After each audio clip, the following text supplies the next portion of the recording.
नमस्कार दोस्तों, आज हम लोग बात करेंगे फेक लोन ऐप्स के बारे में। फेक लोन ऐप्स के बारे में अगर आप बात करते हैं तो आपने बहुत सारे न्यूज़ चैनल्स पे ये चीज़ देखी होगी, सोशल मीडिया के थ्रू या आपके हो सकता है आपके जानने में ऐसे बहुत लोग होंगे जिन्होंने फेक लोन ऐप्स के आप उन्होंने लोन लिया और उसके बाद उनको इतनी ज़्यादा प्रॉब्लम्स आई, इतना ज़्यादा उनको हैरेस किया गया, उनको इतना टॉर्चर किया गया कि बहुत लोग या तो डिप्रेशन के शिकार हो गए या इतना ज़्यादा परेशान हो गए कि उन्होंने अपनी जान तक ले ली, आत्महत्या तक लोग कर चुके हैं। अब ऐसी चीज़ों के बारे में जब आप देखते हैं तो आपके मन में एक चीज़ आता होगा कि ये फेक लोन्स होते कौन से हैं? देखिए, फर्स्ट जब हम बात करते हैं फेक लोन ऐप्स, वो सभी लोन्स जो कि आरबीआई द्वारा रेगुलेटेड नहीं हैं, वो ज़्यादातर आपके फेक लोन्स हैं।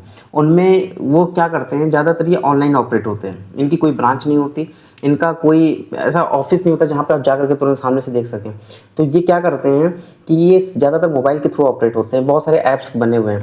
तो जब ये लोन देते हैं तो ये कभी भी आपके मन में आता हो तो ये लोन देते कैसे हैं? ये उनका निशाना मतलब ये क्यों इनसे लोग लोन लेते हैं? देखिए, ये लोग हमेशा ऐसे लोगों को, इनका जो टारगेट कस्टमर होता है वो ऐसा कस्टमर होता है जिसको नॉर्मली जो मतलब गवर्नमेंट बैंक्स या फिर जो अच्छे प्राइवेट बैंक्स है वो लोग लोन देने में कंफर्टेबल फील नहीं होता है, क्योंकि उनके साथ कई सारी दिक्कतें होती हैं। जैसे कि किसी की क्रेडिट प्रोफाइल अच्छी नहीं है। क्रेडिट प्रोफाइल का मतलब है कि उसके पास कोई रेगुलर जॉब नहीं है या फिर उसकी जॉब जो है वो कोई एमएनसी कंपनी में नहीं है या कोई बहुत अच्छी कंपनी में नहीं है, अनऑर्गेनाइज सेक्टर में है, जैसे कोई लेबर का काम करता है, कोई अपना ठेला लगाता है, कोई अपने किसी की जॉब जो है तो परमानेंट नहीं है या फिर वो अभी कंफर्म नहीं हुआ है। ऐसे लोग, या स्टूडेंट्स हो गए जिनकी इनकम नहीं है, या फिर ऐसे लोग हो गए जो कि सीजनल वर्कर होते हैं, ठीक है, गिग वर्कर्स होते हैं। तो ऐसे लोग जो होते हैं वो ऐसे ऐप्स का मेन टारगेट कस्टमर होते हैं। क्यों? क्योंकि इनकी प्रोफाइल जो है, इनको कोई भी अच्छा बैंक जो है वो लोन देने से पहले 10 बार सोचता है या फिर नई अप्रूवल होते हैं। तो इनके निशाने पे ये कस्टमर्स हमेशा रहते हैं। अच्छा, जब ये लोन लेते हैं तो कंपनीज़ को क्या मिलता है?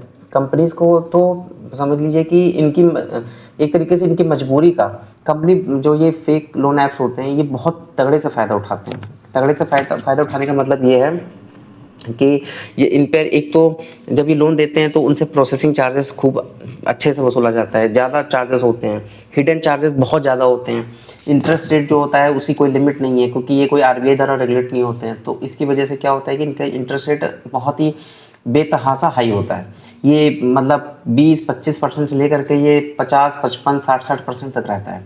अगर आप ये समझ लीजिए कि अगर आपने लोन लिया है तो हो सकता है कि 1 डेढ़ साल के अंदर ही आपको डबल पैसा देना पड़े, इतना ज़्यादा इंटरेस्ट रेट होता है। उसके बाद समस्या ये आती है कि ये आपको लोन देते हैं और उसके बाद जब आपने इनसे लोन ले लिया तो इतने ज़्यादा चार्जेस के बाद जब आपने लोन लिया तो ये उसको वसूलने के लिए जो उनके तरीके होते हैं वो बहुत ही अमानवीय होते हैं। आप अमानवीय का मतलब आप सोचेंगे तो आप सोच नहीं सकते कि किस हद तक आपको परेशानी हो सकती है। जैसे कि आपने लोन लिया, आपके आपकी इन्होंने सारा प्रोसेस ऑनलाइन होता है। ऑनलाइन होने से क्या होता है कि आपने अपने जो मोबाइल का जो एक्सेस होता है वो आपसे ले लेते हैं, ये आपके कॉन्टैक्ट्स, आपकी गैलरीज का एक्सेस ले लेते हैं। आपने जैसे ही आपका लोन डिफ़ॉल्ट करेगा, आपको मतलब इनके जो रिकवरी एजेंट्स होते हैं सब ठेके पे होते हैं, उनको टारगेट होते हैं। वो आपसे मतलब कि गाली गलौज करना, गंदी से गंदी गालियाँ, झगड़ा, लड़ाई झगड़ा, मारपीट करना है, बहुत ही कॉमन है, बहुत ही कॉमन है। और आप इनकी शिकायत आप करने कहाँ जाएँगे, क्योंकि वो आरबीआई द्वारा रेगुलेट नहीं होते हैं, या फिर आप वो उनका कोई ऑफिस नहीं है तो आप उनको जानते नहीं हैं, ठीक है।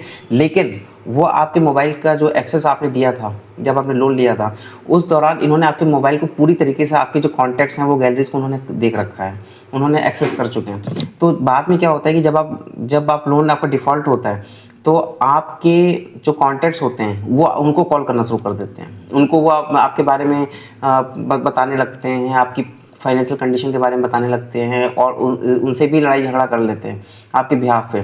तो ये सब बहुत ज़्यादा होता है। और सबसे ज़्यादा जो मतलब गंदा स्टेप जो कह सकते हैं, बहुत ही शर्मनाक काम करते हैं कि जब आप अपने मोबाइल का एक्सेस देते हैं तो उसमें गैलरी का भी एक्सेस इनको मिल जाता है। उस गैलरी में अगर आपके घर की कोई फ़ोटोज़ हैं, आपकी महिलाओं की फ़ोटोज़ हैं, आपकी खुद की फ़ोटोज़ हैं, उन सभी फ़ोटोज़ को एआई के थ्रू या फिर मॉर्फिंग करके उसमें अपनी तरफ से चेंजेस करके उसके बहुत ही भद्दे वीडियो, ऑडियो, क्लिप्स, फ़ोटोज़ बना करके वो आपकी गैलरी में, आपके रिश्तेदारों में ही सर्कुलेट करना शुरू कर देते हैं। और इन सब चीज़ों से आप, क्योंकि आपने हो, फिर आप इतना मजबूर हो जाते हैं, आपको इस हद तक टॉर्चर करते हैं कि आप पैसे दे करके अपनी जान छुड़ाना में ही भला सोचने लगते हैं। अच्छा, जब ये चीज़ होती है, एक इनका तरीका एक तो इतना अच्छा होता है, एक तो मतलब ऐसा बहुत ही चालाक तरीका है। ये क्या करते हैं, इनको इनको मोबाइल में आजकल क्रेडिट बढ़ता जा रहा है, तो इनको पता है कि मोबाइल में ऑनलाइन प्रोसेस के थ्रू सबसे ईज़ी टारगेट मिलते हैं। वो आपको लोन इतना आसान स्टेप में देते हैं, मुश्किल से अगर आप लोन लेना शुरू करेंगे तो हो सकता है कि 10 से 15 मिनट के अंदर आपके खाते में लोन भी आ जाएगा, पैसा आ जाएगा। और वो पैसा जो है, आपने लोन लिया, अब उसके बाद वो आपको लोन दे करके उस पैसे से जब इतना ज़्यादा चार्जेस, इंटरेस्ट वसूल रहे थे, तो उस समय क्या होता है कि आपको इतना टीजिंग उसका ऐड आता है, इस तरीके से वो उसमें प्रचार करते हैं कि आपको लगता है कि आज मुझे पैसे की ज़रूरत है, मुझे 15 मिनट के अंदर मुझे पैसे मिल जा रहे हैं, तो ये लोन ही मेरे लिए सबसे अच्छा है। लेकिन होता क्या है, जब आपने वो लोन लिया, आपने फिंगर टिप्स पे तो तुरंत वो लोन हो गया आपका, लेकिन उस समय आपको कोई भी गाइड करने वाला नहीं होता है। जब आप घर में, जब आप फिजिकली किसी से लोन लेते हैं, आप बैंक ब्रांच जाते हैं, वहाँ पर आप कोई भी चीज़ पूछ सकते हैं। आपके साथ ज़्यादातर होता है कि आपके साथ कोई ना कोई आपका जो इंट्रोड्यूसर होता है, या कोई गारंटर होता है, या आपका फैमिली मेम्बर कोई नॉमिनी के थ्रू, नॉमिनी के लिए भी जाता है आपके पास लोन के लिए। तो एक-एक चीज़ को लेकर के आप लोग आपस में डिस्कशन कर लेते हैं, बात कर लेते हैं, अपने दोस्तों में डिस्कस कर लेते हैं, पूछ लेते हैं। लेकिन जब ये ऐप्स के थ्रू लोन मिल रहा होता है, तो वो इतना फ़ास्ट होता है कि आपको सोचने का टाइम नहीं होता है। आपको सिर्फ़ ये होता है कि मेरा आज मुझे पैसे की ज़रूरत है, मुझे तुरंत पैसा मिल जा रहा है। लेकिन उसमें इतने जल्दी जो ये होता है ना, कोई आपको बताने वाला नहीं होता है। अगर आपको कायदे से, अगर आपको हो सकता है उस पैसे की ज़रूरत ना भी हो, वो सिर्फ़ आप तुरंत मौके पे ज़रूरत पे लिए पैसा खर्च लेना चाह रहे हैं, लेकिन उस पैसे की एक्चुअल में आपको ज़रूरत नहीं थी। लेकिन आपको पैसा ईज़िली अवेलेबल था और तुरंत आसानी से मिल रहा था, आपने तुरंत ले लिया, जल्दी ले लिया। लेकिन जब उसके बाद चुकाने की आती है, तब समस्या होती है।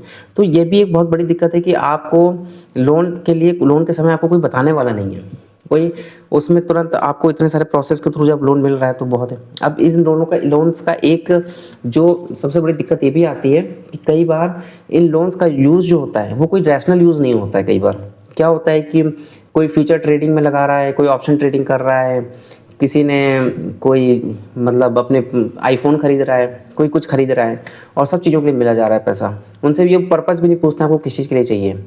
होता है और ऐसा स्पेकुलेटिव यूज़ के लिए शेयर मार्केट में लगा रहे हैं पैसा, ये सब भी चीज़ें हो रही हैं। या कोई पता चला वेकेशन पे घूमने जा रहे हैं, तो खर्चे तो इतने सारे लोगों ने पाल रखे हैं। अब ये खर्चे जो होते हैं कई बार ये जस्टिफाई नहीं होते हैं। बैंक आपको शेयर मार्केट में लगाने के लिए पैसे नहीं देता है। बैंक आपको कभी भी पैसे नहीं देता है कि आप जाकर के जुआ खेलिए। बैंक कभी नहीं देता है कि आप जाकर के मतलब किसी चीज़ की कालाबाज़ारी करिए। कुछ ऐसी चीज़ों के लिए बैंक नहीं देता है आपको लोन। और अगर देता है तो उसके लिए फिर वो अलग टाइप के यूज़ होते हैं। पर्सनल आपको चाहिए तो पर्सनल लोन मिलेगा, वो फिर आपकी सैलरी से लिंक होके मिलेगा। बैंक बाकायदा, जो सही बैंक होगा वो बाकायदा आपको चेक करता है कि पहली बात तो आपकी जो इनकम है उस कितनी स्टेडी इनकम है आपकी पक्की नौकरी है या बिज़नेस है या आईटीआर है। फिर कितना लोन देना है वो आपकी इनकम पे डिपेंड करता है। फिर उसके बाद कितने समय के लिए देना है, तो वो बाकायदा पूरा एक प्रोसेस है, उसको बाकायदा पूरा अप्रेजल होता है, तब आपको लोन मिलता है। ये फेक लोन्स क्या करते हैं, ये कोई प्रोसेस नहीं होता है, ये जस्ट इन्होंने आपने बस, उनको कोई मतलब नहीं है उनको ये जरूर पता है कि लोन तो हम आपको दे देंगे, लेकिन उसके बाद कैसे वसूलना है वो उनके हाथ में। वो उसको वसूलने के लिए किसी भी हद तक जाएंगे, किसी भी तरीके का काम करने को तैयार हैं वो। और यहीं पे सबसे बड़ी दिक्कत आती है कि जो भारत के या किसी भी जगह के, आप तो इतना ज़्यादा ये कोई बॉर्डर नहीं रह चुका है, कोई कहीं से भी लोन ले रहा है। अब उसके बाद जो है, जब आप लोन ले लेते हैं एक बार, जब आप फंस जाते हैं तब आपको रास्ता नहीं दिखता जाने का। और इस तरीके के टॉर्चर होते हैं कि आपकी मानसिक सुकून गया, आपके परिवार तक में इसमें दिक्कतें आती हैं। और कई बार जो लोग आत्महत्या कर लेते हैं, उनकी फैमिली बाद में पता चलता है कि इन्होंने लोन, जब वो अपना लेटर छोड़ के जाते हैं या कई बार उनकी प्रोफाइल लोग देखते हैं तो पता चलता है कि उनकी किसी से कोई झगड़ा नहीं था, कोई दुश्मनी नहीं थी, सिर्फ उन्होंने एक लोन ले रख करके उन्होंने अपने आप को फंसा लिया। और उसके बाद वो चुकाने की उनको रास्ता नहीं समझ में आ रहा कि मैं कहाँ जाऊँ। तो दोस्तों मेरा हमेशा से आपसे ये कहना है, आपको कभी भी लोन लेना है तो आरबीआई द्वारा जो रेगुलेटेड हैं उन्हीं से लोन लीजिए। आप गवर्नमेंट से लीजिए, प्राइवेट से लीजिए, ऑनलाइन लीजिए, लेकिन हमेशा आरबीआई द्वारा रेगुलेटेड संस्थाओं से ही लोन लीजिए। आपको और कभी भी लोन लीजिए तो दोस्तों अपनी फैमिली में ज़रूर डिस्कस करिए। अपनी फैमिली में आप अपने अपने पहले अपने पार्टनर से, अपने माँ-बाप से या अपने भाई-बहन या आपके दोस्त जो आपके हितैषी हैं, जिनको आप अपना हितैषी समझते हैं, उनसे एक बार ज़रूर डिस्कस करिए। और बिना बताए और suddenly heat of the moment पे या ज़रूरत देखी और टीज़ होकर के या एकदम से कोई नया ट्रेंड आ गया, नए कपड़े आ गए, नई कोई वेकेशन, इन सब के लिए अंधाधुंध लोन लेना बंद कर दिए। क्योंकि जो भी लोन आपको कोई लोन फ्री में नहीं देता है। कोई आपका दोस्त है अगर वो क्या आपको ऐसे पैसे दे देता है? लेकिन आपको ये ऐप तो आपको जानते नहीं हैं, आपको तुरंत इतना पैसा क्यों दे रहे हैं? तो ज़ाहिर-सी बात है कि वो आपसे कहीं न कहीं फ़ायदा उठाएँगे और जब आप उनको नहीं फुलफ़िल कर पाएँगे तो वो आपके लिए लाइफ़ इतनी डिफ़िकल्ट कर देंगे कि आपको कोई भी रास्ता नहीं दिखेगा। तो उम्मीद करता हूँ ऐसे लोन्स के ऐप के चक्कर में कभी मत फँसिए। हमेशा याद रखिए, बैंक का कोई भी बैंकिंग का काम है, बैंक से रिलेटेड आपको कोई भी सर्विस चाहिए, हमेशा प्रेफ़र करिए कि आरबीआई द्वारा रेगुलेटेड संस्थाओं के पास ही जाइए, बाकी उनको पूरी तरह से अवॉइड करिए। नमस्कार दोस्तों।